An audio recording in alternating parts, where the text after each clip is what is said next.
daga 1990 zuwa 2022 magana ta gaskiya shine duk wani dan Najeriya ya san halin da ƙasa take ciki.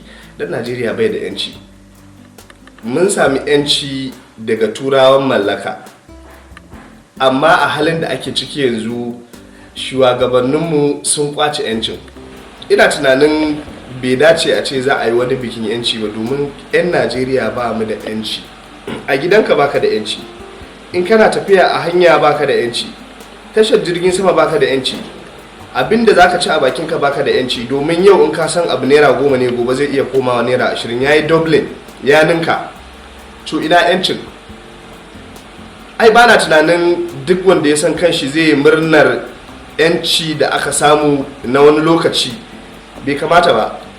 Abin da ya dace da mu shine mai addu'a Allah ya kawo mana jajirtaccen shugabanni, Allah ya kawo mana jajirtaccen shugaba wanda zai zo ya warware mana matsalolin da muke ciki, domin a nan ne za mu sami yanci. Amma yanzu ba mu da yanci, duba da yanayin abubuwan da ke faruwa yanzu. In ka tashi tafiya daga kabar Kano Zaria Kaduna Abuja, gabanka na faduwa, hankalinka ba zai kwanta ba sai ka ji ka cikin Abuja. In ka ji ka cikin Abuja ma ba lalle hankalinka ya kwanta ba, domin duk inda kake you're not safe a Najeriya. In za ka je Katsina hankalinka ba kwance, in za ka je Zamfara, to ina yanci a nan?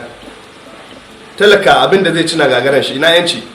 Kana gidanka kana fargabar kar a zo a sace ka, ina yanci? Ba mu da yanci.